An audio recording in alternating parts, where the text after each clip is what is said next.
You just realized your business needed to hire someone yesterday. How can you find amazing candidates fast? Easy. Just use Indeed. Stop struggling to get your job post seen on other job sites. With Indeed sponsored jobs, your post jumps to the top of the page for your relevant candidates, so you can reach the people you want faster. According to Indeed data, sponsored jobs posted directly on Indeed have 45% more applications than non-sponsored jobs.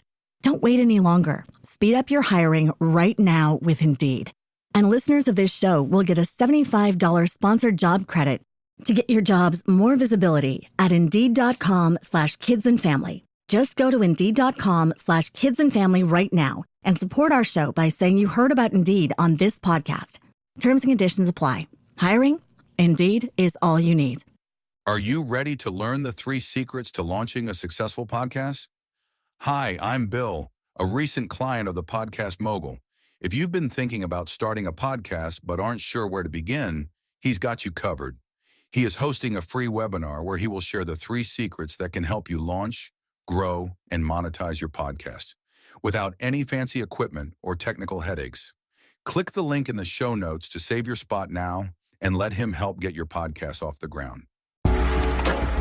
Welcome to Invest in Yourself, the Digital Entrepreneur Podcast. Join the podcast mogul Phil Better as he interviews successful entrepreneurs that make their living in the digital world. Now, let's join your host, Phil Better, and his special guest today on Invest in Yourself, the Digital Entrepreneur Podcast. Ladies and gentlemen, welcome back to another episode of Invest in Yourself, the Digital Entrepreneur Podcast. I'm, of course, your host, Phil Better.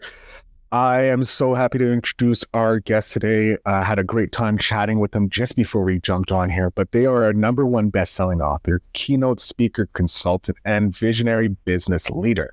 Our guest has a significant track record of building stakeholder value, which means driving innovation and profit growth among world-class, highly profitable brands such as PepsiCo, Pizza Hut, McDonald's, Frito-Lay, JCPenney, NBC Universal, and my personal favorite, the Cheesecake Factory, right? Who doesn't love a good cheesecake? But today our guest serves as the Chief Growth Officer for Leaf Growth Ventures LLC, a consulting from inspiring individuals, teams, and organizations to find a purpose in fulfilling their true growth potential while making a positive, a lasting difference in the world which we all want. Our guest has just released his new book titled The Purposeful Growth Revolution: 4 Ways to Grow from Leader to Legacy Builder. Please welcome our guest, Mark Mears. Mark, thank you so much for being here. Phil, it's my pleasure. I appreciate you having me on today. I'm excited to get down and learn all about you because you've worked with some amazing brands. You're an innovator, if you will. From my just reading that, I'm like, I know you have so much to offer. But I want to hear from you. Who are you? What do you do? Who is Mark Mears? That's a question that's probably lifelong, and I ask it in my book. I talk about it's not about what do you want to be when you grow up. It's who do you want to be when you grow up? And that thesis of who is very intrinsic to my broader idea of kind of challenging Simon Sinek, who says you should start with why. People want to know why you do what you do before they care how you do it or even what you do. And I believe in that to a point, but I believe that we should start with who, and specifically who we serve. And so when you ask that question, for me, I start with who I serve. And there's 4 realms of service, as I see it. Think of a 4-circle Venn diagram. They're all intertwined and revolving around purposeful growth. There's spiritual realm. There's a relational realm. Could be your family, your friends, your neighbors, your communities. There's a professional realm, your coworkers, your clients, your customers, or even your communities you serve as one of our stakeholders. And then your personal realm, your mind, body, spirit, and soul. And I think of it as, we're 4, balanced, sometimes more than others. We're whole people. And that interaction is so important. Those who may be of spiritual don't say, hey, God, I'll see you on Sunday, but I got to go to work on Monday. We take our spiritual belief systems and values into our workplace and vice versa. We do that with our relations. We do that with our our health and well-being. If we're not taking care of ourselves, we're no good to the other three.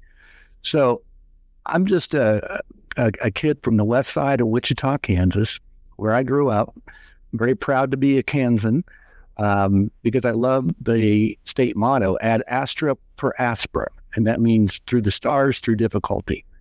And so, no, I didn't grow up on the mean streets on the south side of Philly or wherever, but a very suburban background, and very, Wichita is a fairly big town as they go in Kansas. It's not compared to some of the major cities I've lived in. I've been fortunate to have lived in Chicago twice, Dallas twice, Atlanta, Los Angeles, and Austin, Texas, and Wichita.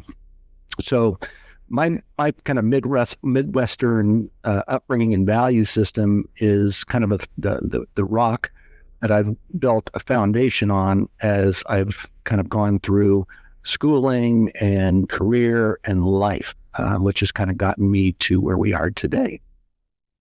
I love it. I love it because I feel a lot of people from the mid states, like right in the center, they're the most humble, down to earth people.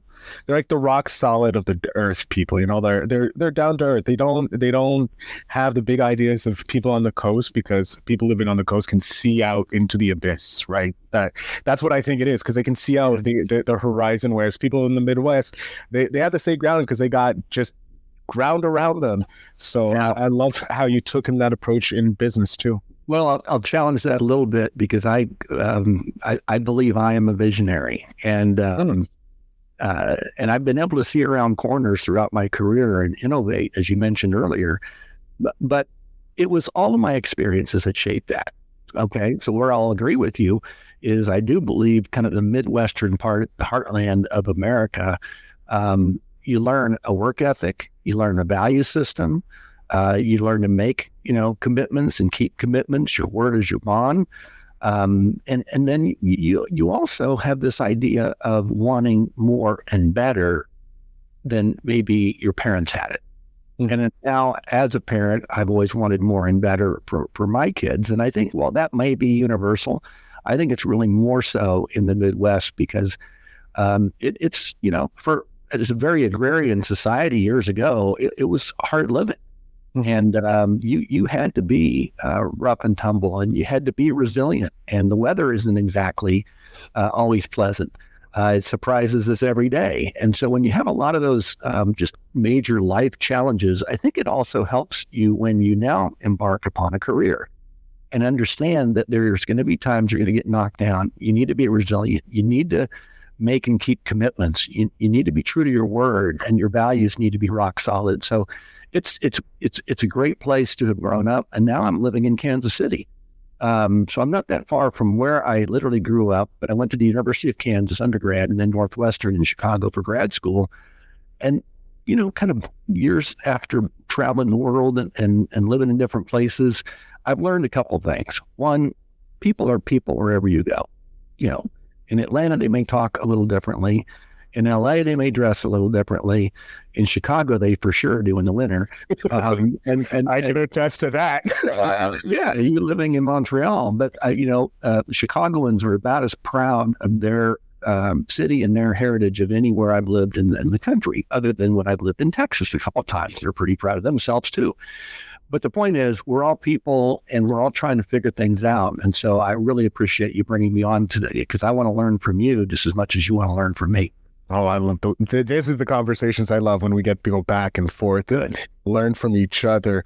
Mark, since you've worked with all these big brands, I'm going to take it that you may not have been an entrepreneur from birth, and specifically coming from the Midwest. Generally, if you're an entrepreneur, you're probably doing the farm stuff, or you're working somewhat under a parent or something like that. So how did you become an entrepreneur? What was that spark to jump you into the entrepreneurial world? Well, I never set out to be an entrepreneur, and you're right. I didn't grow up, and I had friends who did. They had paper routes, they had lawn mowing, services in the summer. They did anything and everything to make money. Well, I was really into sports, so I didn't have a whole lot of time for that. I was a swimmer full time. I played football and ran track and field. And even in the winter, we had a church league basketball team. So I was playing sports and I was in school, but a pretty serious competitive swimmer. And that just doesn't leave you a whole lot of time for that. So I never thought I would be an entrepreneur. And I went through kind of the liturgical kind of linear steps that I think most of our parents taught us is get good grades, get a job, get promoted, get married, have, 1.2 kids or whatever. And then, put away a little money for college, and somewhere in the realm of 65, maybe you want to, ride off from the sunset and retire. And so I thought that's the path that I would be on. And I was for the most part of my career. I did all those things.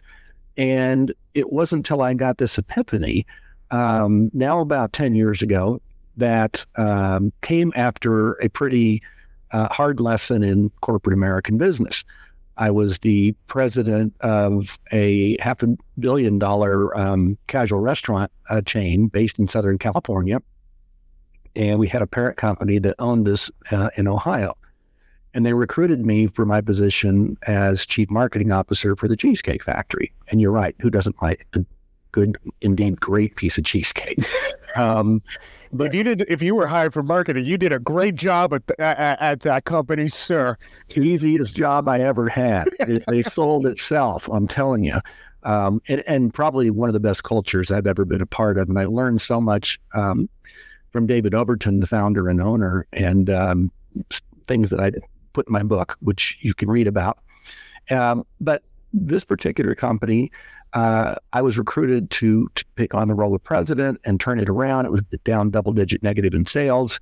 It had kind of gotten a little old in the tooth with its brand positioning, and they wanted to create kind of a new concept that they could put capital behind. They had, as a publicly traded company, it's all about return on invested capital, right? You want to increase shareholder value, which I've since now changed to stakeholder value, because it includes community, includes your team members, it includes your customers or clients or guests. In my case, it's not just about those who pump money into the market and expect a certain return. It's all of those stakeholders. Well, anyway, this was about February 21st, and we had just sold the brand, and instead of giving us the capital to turn around, we got the first time of several times I've heard this, we've decided to move in a different direction. The board has decided to sell the concept instead of putting capital behind it, which is what they promised when they recruited me from the Cheesecake Factory. So we put a new brand positioning out there, contemporized the brand. We turned the sales around from double-digit negative back to positive, and then we put a new concept in the ground that showed a return on invested capital that would allow us to pay back the investment almost 2 years before our pro forma originally projected. Well, they found a new buyer who we thought would be a perfect fit for us. Little did I know that you'll close on a Friday, and Monday morning at 8 o'clock, I have a meeting with the new CEO to kind of plot our future together. Well, at 8:05, I'm out the door. We've decided to move in a different direction. What, over the weekend? And within the next 2 weeks, my whole executive team was let go, and they brought in a whole new team, and they moved the office from Southern California to their other office in Dallas. And lo and behold, I'm thinking, so that just happened. Well, the very next day, after a fitful night of sleep, I go outside and take the dog to do this thing. And Phil has got as my witness as the sun was coming up over this wall we had in our backyard. We had a fig tree that was barren from the 6 or 7 weeks of winter that we do get in Southern California. But there on the end of one branch was this tiny little green sprig of a leaf just starting to form. And it was there I got this epiphany that all growth happens through the leaf of a tree or a plant, and a leaf is a symbol of growth and rebirth. And I took the dog inside and I went in my office and started banging out kind of a treatment on my computer for this idea. And I realized that when I was president of this company and leading this turnaround and engaging people on a deeper level, I got to thinking, well, there's this thing called the rule of threes. And basically it suggests if you focus on three things, you get a better shot of achieving your objective. And I thought, as a kind of young leader, that sounded good to me. And my three things were leadership, engagement, and accountability. If we do these three things, if we demonstrate leadership up and down the ranks, if we engage people's heart, head, hands, and habits to get totally committed to this turnaround, and if we hold ourselves, our people, accountable, because we are accountable to shareholders, we are accountable to our parent company, we're accountable to our guests, we're accountable to our team members in the restaurants, and we're accountable to each other within the corporate support center. And if we do those three things, we're going to be really, really rocking and rolling. And we did. And that's how we did the turnaround. I would use that as a mantra in weekly emails or in meetings. And back then we had, voicemails you could broadcast. And, we had 10,000 team members across 145 restaurants in this almost $500,000 enterprise. So when the rug got pulled out, I realized that maybe there's something missing. And for me, I connected the dots to this idea of what was missing was fulfillment. We were chasing numbers to chase numbers. We were sacrificing time away from our families. I commuted from Valencia down to Orange County, which if I were to do it every day, it'd have been over 2 hours per trip. So I got a hotel down there across the street from the office, and I went down on a Sunday and worked long day Monday, Tuesday, Wednesday, and Thursday. Came back Thursday night, and I was home for my family Friday, Saturday, and Sunday when I wasn't traveling. Board meetings, prep for board meetings, follow up for board meetings, and going to visit restaurants as we then embarked upon all this. So I felt like not only was Leaf a symbol of growth and rebirth, but also an acronym, which now stands for leadership, engagement, accountability, and fulfillment. Back to that 4-circle Venn diagram, all revolving around purposeful growth. And so I had this idea. I didn't set out to write a book. I just started writing this treatment for this concept. And then, I got another C-level job, and on, vacations or weekends, I'd take some time out to work on this until it chased me to where I finally had to be caught. It was one of those things that was so clear to me, this is what I should go do.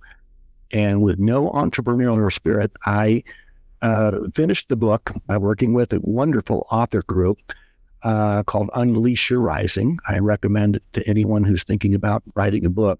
I never set out to be an author. I never set out to write a book, but I got to the point where I couldn't say no to this calling. And so I finished it and then used it as a platform for speaking, for business consulting, and I'm working on an e-learning curriculum that are all based on this book as its platform.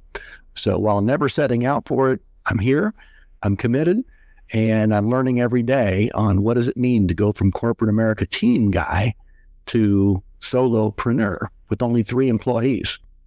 Me, myself, and I. I love that. We don't agree, but it makes me sound more important if I say I have 3 team members. I like that. I have 3 team members as well. Well, I've officially hired my first team member, so we have 4. But for a long while, I was Phil, Tom, and Gary on my team answering emails. But now I've officially hired my first editor to take on some roles. So that felt nice. But I never thought of me, myself, and I. So I love that. And how are you finding it going from corporate America? It's like you weren't just corporate America. You were corporate America. You were C-suite. You were in the big leagues. Like I've talked with corporate America people, some people who are in the trenches, usually mid-level managers, never someone who's in the C-suite execs jumping over into the life of an entrepreneur, and not only an entrepreneur, an authorpreneur. Yeah. I like that.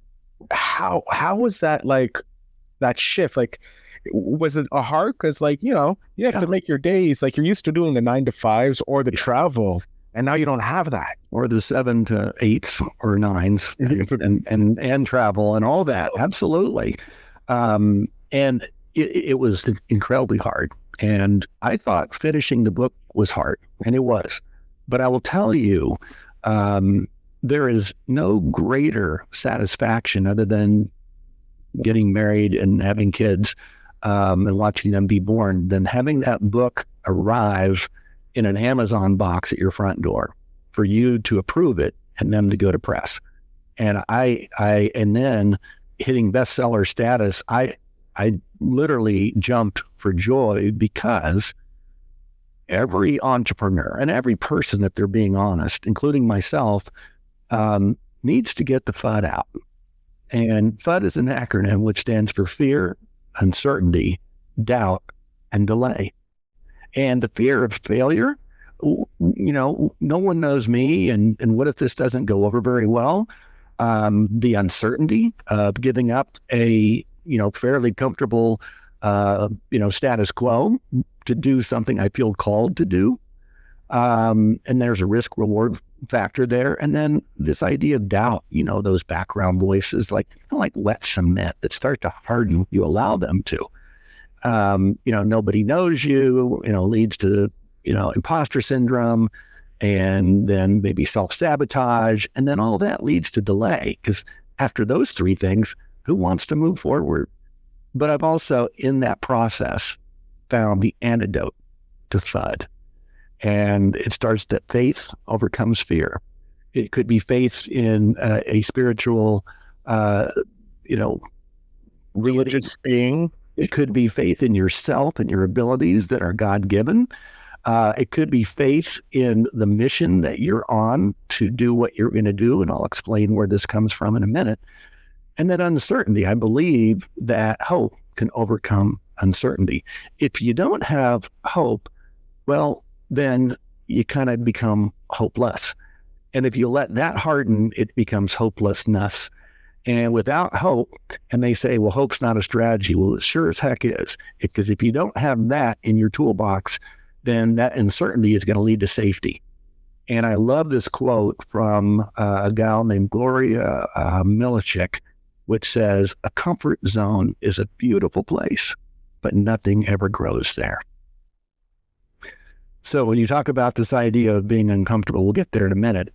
You got to become comfortable being uncomfortable. That hope has got to spur you forward through those uncomfortable times so that you turn uncertainty into certainty. And you use words and mindset training that says, instead of, I can't do this, say, I haven't done it yet. And that's a big difference. And when you say, I can't, those are the most terrible words that you could ever feed your brain. But when you can turn it around and say, I just haven't done it yet, or haven't mastered it yet, that gives yourself grace and space to allow yourself to overcome the uncertainty with hope. And then belief overcomes doubt. And that seems like an obvious one. Again, believe in whether it's a spiritual advisor, whether it's in yourself, in your abilities, and again, believing that what you do matters. And then finally, that leads to action. Indeed, purposeful action, not just action, because that's chicken with your head cut off stuff. You may just feel like you're being productive, just getting stuff done, but you're not taking purposeful action towards achieving your purpose in life, in work. And so that is going to overcome the paralysis of delay. So I've had to learn all those things. I had to go through every one of those steps. And so I want to share with entrepreneurs who are feeling the FUD, or those who think they want to become entrepreneurs, you can get the FUD out. Having faith, hope, belief, and taking purposeful action will help get you over the hump. So now I'm in it, but I'm in it to win it. And I have a different mindset than when I started. I love that. And it's very true. I've had that mindset shift as well. It's taken me time because I'm a stubborn person, and thinking I can do it. But also have it, like you said, that cement in the back of your voice, in the back, and you have to chip away at it because, for a long time. Well, let it harden, because what it does, you're right. Then you got to chip away, because cement's not easy to get up when it's hardened. It's a constant battle to keep it chipping away all the old cement that stayed for not 30 years, but a decade of negative thinking, So, but yeah, I love that you said, I love this acronym of FUD and just doing stuff, fear, underestimating, delay, and then It was delay and was it delay and Fear, uncertainty, doubt, and delay. doubt. There we go. I love it because it's true, because everybody has that. And I get it, because I'm starting a new project as well. I'm going from podcaster, because I feel like I've mastered podcasting, a decade in the industry, helped a lot of people make their money from podcasting, growing podcasts. I'm trying to be a copywriter now with an email, and like, I've never done that. I haven't written emails, and I am so fearful. And for a long time, against the advice of my some mentors I had, I was like, yeah, I'll start an email list. I'll start a newsletter later. Someday. Yeah, someday. Fear, uncertainty, doubt, delay, and then wash, rinse, and repeat, right? Yeah, pretty much all the time. I sit down to write. I might have nothing to write about, and then I would interview a copywriter. They'll be like this, and I'm like, I'm re-inspired, and then I'm like, no one wants to hear me. That's, you got to surround yourself, Phil, with yay sayers, not naysayers. There's too many people that actually they think they're being supportive. Like they have your best interest at heart, but they're killing your dream. I know. And it's your dream. It's not theirs. And to truly be supportive, they need to listen to you and hear your passion, and then find ways to support you. And you're not going to have good days every day. I certainly don't. I surround myself with people who understand the journey that I'm on and pick me up when I'm down. And that's the other advice I would give to, early entrepreneurs. Those of you who've been doing it a while, you already know this. But those who are early in the game, or those who are thinking about leaving a job. So when I talk about uncertainty and leaving some of those companies that I shared with you, it's because I felt a calling so deep down in my heart that I couldn't say no to it. I thought, I projected ahead. And there's another quote that's anonymous. I don't know who said this, but they said, some say the definition of hell is when you die, you will meet the person you could have been. Now think about that. And that was enough to get my butt on fire and finish my book and say, what would happen if I just kept telling people, I'm working on it, I'll get it done someday, and then I didn't take the steps to get it done? I would have regretted it for the rest of my life. Now, having done it, having overcome my FUD and turning over a new leaf, and that's not meant to be cheeky because it's in my book, but it's also an acronym. It says you got to be teachable. You got to be willing to be uncomfortable. You've got to be responsible, whether the outcome is good, bad, or otherwise. And then you got to have a no return, burn the boats mentality. You can't look back. It's like once you're, on a high wire and you're balancing, you can't look back. You can't look down. You got to look straight ahead and keep moving forward.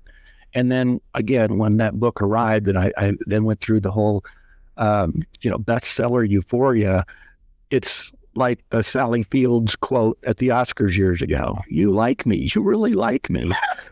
But I had to have that, being told to me by other people, because I didn't believe it myself.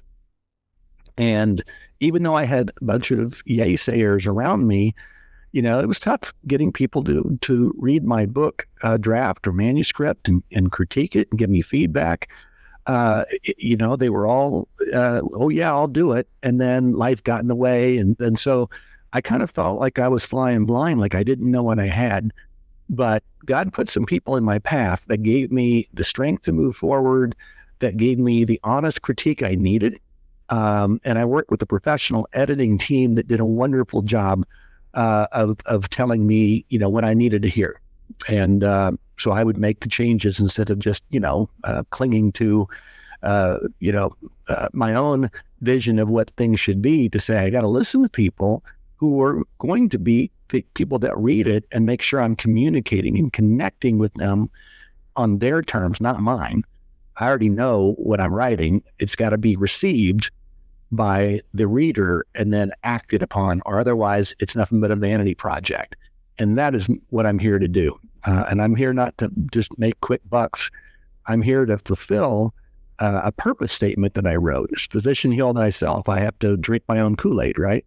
So the purpose statement I came up with when I started working on this project was, I don't want to just make money and retire. I want to make a difference and inspire. And that means making a difference in the lives of others and inspiring them to want to do likewise, or what I call paying it backward. And I say pay it backward, and I use a lot of these phrases in the book that are designed to make people think, because most people would go, oh, let's pay it forward, right? Well, I don't think so, because when I go to Starbucks, and not only am I a growth junkie, I love growth in all of its terms, spiritual, relational, personal, professional.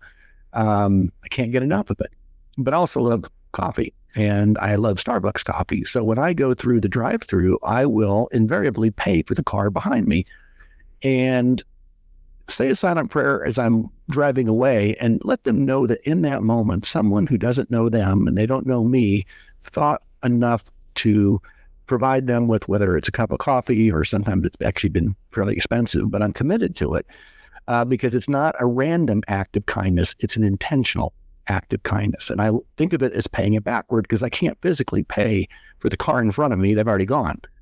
So I pay for the car behind me. And oftentimes I hear they do likewise. As part of the law of reciprocity, Phil, it says essentially that if someone does something nice for you, you feel this deep-seated urge to do something nice for someone else, and oftentimes in greater measure. So now when I go back to that purpose statement about wanting to make a difference in the lives of others and inspiring them to want to do likewise, that's where I get this idea of paying it backward. Imagine the cars paying for the car behind them, the car behind them, the car behind them. It happens. I've been told that. And so for me, that's a metaphor of this broader idea of sharing the wisdom and experiences, the good, the bad, and the ugly, by the way, throughout a 35-ish year career with some wonderful mentors who I speak about in the book, and some great lessons, but also observations of others who I admire, a curation of research that supports my thesis, and then also subject matter experts that can go deeper, and they're smarter than I am. So that's kind of now become my solopreneur story, and the carrot that motivates me to get up every single day and keep moving forward in purposeful action. And so I would advise entrepreneurs, if you're doing something just for the money, you might as well roll, back in bed, because if you don't have a purpose beyond that, that won't last very long. It'll spur you for a while, and don't get me wrong, we all need to make a living, and we should. But it's purpose and profit, and not or. And so if you can find a way to inject purpose into your passion of what you want to do, you want to now be a copywriter, you've done podcasting, you have taken it to great heights, you have helped so many people, you've spread knowledge, you should be very proud. That's what I mean by going from leader to legacy builder, paying it backward to help others, not just leading in the moment, but planting seeds and fertilizing them and creating opportunities to help others along their growth journey. And that's what drives me, and I believe that's what drives you. Oh, it certainly does. Like, which with my next question, before we jump into the next question, this is definitely a legacy question, and it's not for me, it's for my nephew. But I wanted to touch on that because there's this quote, and I'm going to be paraphrasing it, but I'm pretty sure you've heard it. It's men plant seeds that of trees that they'll never have the pleasure of sitting under the shade. I know I butchered the quote, and I'm pretty sure someone's listening to this podcast episode right now and going, I can't believe he messed up a simple quote. And it's just saying the quote, but obviously everybody. Yeah, I've heard that one before, and there's one similar from a guy named, I think, Eric Erickson, who says, I am what survives me. Oh, I like that too. And it's similar to what you just said, because when we're gone, and that's why I don't define legacy as something you bequeath to somebody you love after you're dead and buried. I call it creating a living legacy. We are all given 24 hours in a day, and we're all given a choice for the most part of how we spend it. And so when you talk about that seed that grows the tree that someone may never see, we have the opportunity to pour ourselves back into people. And whether it's using your time, your talents, your treasures, what I call your triumphs and travails, which are your experiences, again, the good, the bad, and the ugly, to help mentor somebody and help kind of bring them along their growth journey in whatever season of need they may be. That's really important to me. And I wish I'd have known that maybe even earlier in my career, because again, like I said, I felt like I was on a treadmill, and it was, there's different cultures, the PepsiCo culture, which was competitive and hard driving. And others that I've been in, and you don't have a chance if you don't take the chance. You have a choice, but if you don't use that choice to help others along the way, you're missing an opportunity to plant those seeds earlier, and maybe you can enjoy the fruits of that tree earlier than waiting until you're gone. Oh, I like that. And now this brings us, because it's interesting, because now we're going to go to the question that I love. It's the spark question. What's a single piece of advice out of this whole episode? Because you dropped like golden nuggets. I'm really looking forward to getting the transcript and rereading this episode, taking out my bits and questions, because I don't like reading my stuff. I jibber jabber. I don't drop knowledge. I jibber jabber and ask pointed questions, sometimes some good ones. But anyways, enough about me. Again, what is a single piece of advice you would give your 10-year-old self? I have 10-year-old Mark right beside me. What are we telling Mark? Yeah, that's a great question. And I'd probably say that I could give you 10 answers, but I'm going to boil it down to one, because you asked for one. And there was a movie, several years ago, featuring Alec Baldwin and Jack Lemmon. It was called Glengarry Glen Ross. And if you've seen it, as you're smiling, then you know the scene I'm talking about, when he's in this room with all these kind of telephone salespeople trying to sell land to people from the Yellow Pages. And Alec Baldwin is up at the dry erase board, and he's written ABC. And it stands for Always Be Closing. And he tells Jack Lemmon, put that coffee down. Coffee's for closers. Well, I would change that C to curious. Always be curious. And so I would tell that 10-year-old Mark Mears, that little rascal, stay curious, ask questions. Don't think you know everything, because you don't. But learn as much as you can, and be curious to ask the question behind the question. Don't just be satisfied with the first answer. Follow up with a little more of a deeper question, and then a deeper after that. It's like peeling back an onion, and then all of a sudden, your world opens up to you, and you start gaining knowledge and wisdom that if you didn't ask it at all, you wouldn't get.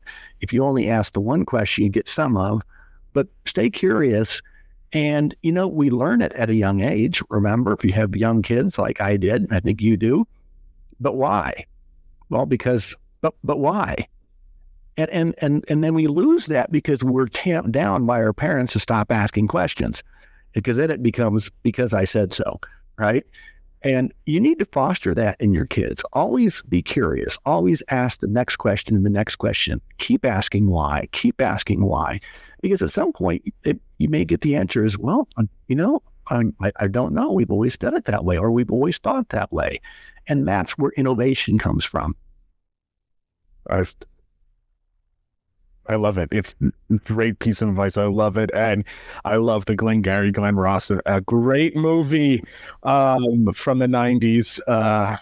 Such goodness. But Mark, I've had a pleasure talking with you. Actually, I haven't talked. I just listened, and it was I enjoyed every moment of it, soaking in your knowledge. I want my audience to know where they can follow you, what they can do to support you. So I'm going to give this time to you. Please, just a little bit more.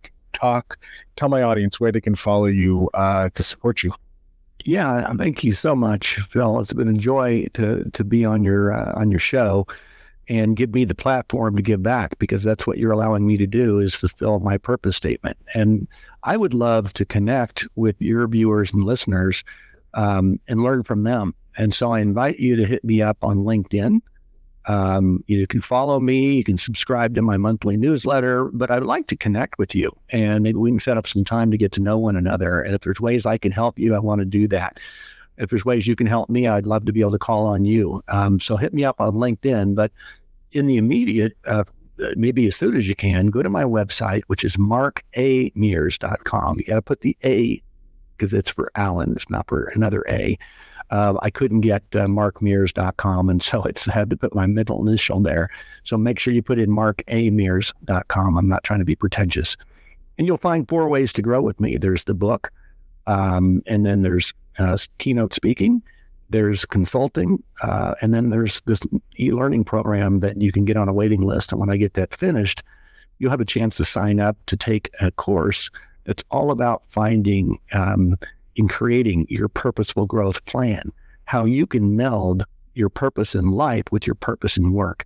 If you think about it, as adults, we're awake maybe a third of the time, maybe less. We work a third of the time, maybe less. And so, we sleep a third of the time, maybe a little more, maybe less, depending on where you are in your career. So wouldn't you want to have the 2/3 you're awake be on purpose? And wouldn't that be more fulfilling? And so start by taking my free Purposeful Growth self-assessment right there on my website. It'll take you about 5 or 6 minutes. And when you're done completing it, you can download a custom report with your results and some seeds for growth from me after each question to help you along your growth journey. So think of it as a bit of a benchmark of where you stand with this concept of purposeful growth. And there's also questions that ask about whatever company or enterprise or firm you work for, and how aligned are they and you together on this concept.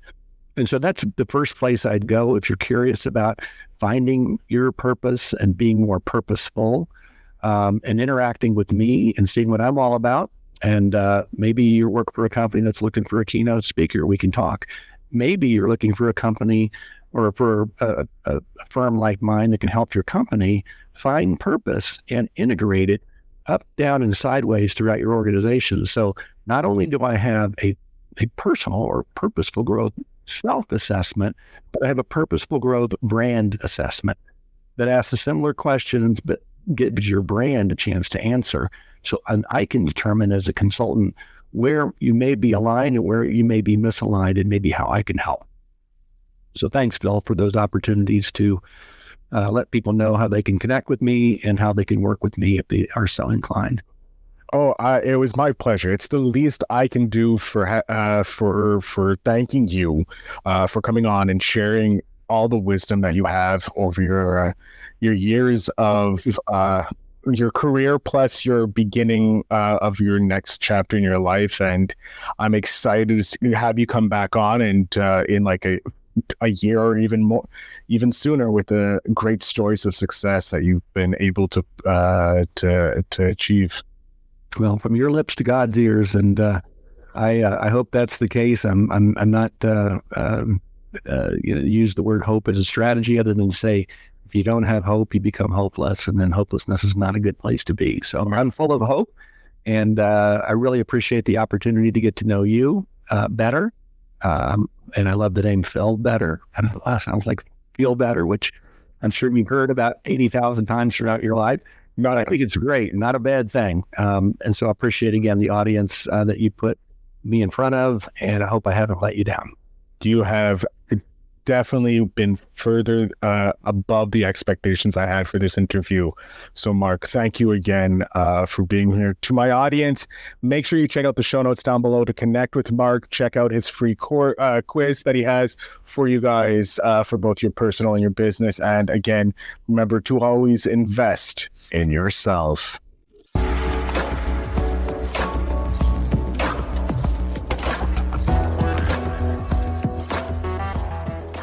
Thanks for tuning in. Now it's time to take the next step. When you're ready to dive deeper into how to launch, grow, and monetize your podcast, Phil's got something special for you. Join him for a free webinar where he'll reveal the 3 secrets that have helped countless entrepreneurs succeed in podcasting. Click the link in the show notes to save your spot, and let's turn your podcasting dreams into reality. You just realized your business needed to hire someone yesterday. How can you find amazing candidates fast? Easy. Just use Indeed. Stop struggling to get your job post seen on other job sites. With Indeed sponsored jobs, your post jumps to the top of the page for your relevant candidates, so you can reach the people you want faster. According to Indeed data, sponsored jobs posted directly on Indeed have 45% more applications than non-sponsored jobs. Don't wait any longer. Speed up your hiring right now with Indeed. And listeners of this show will get a $75 sponsored job credit to get your jobs more visibility at Indeed.com/kidsandfamily. Just go to Indeed.com/kidsandfamily right now and support our show by saying you heard about Indeed on this podcast. Terms and conditions apply. Hiring? Indeed is all you need.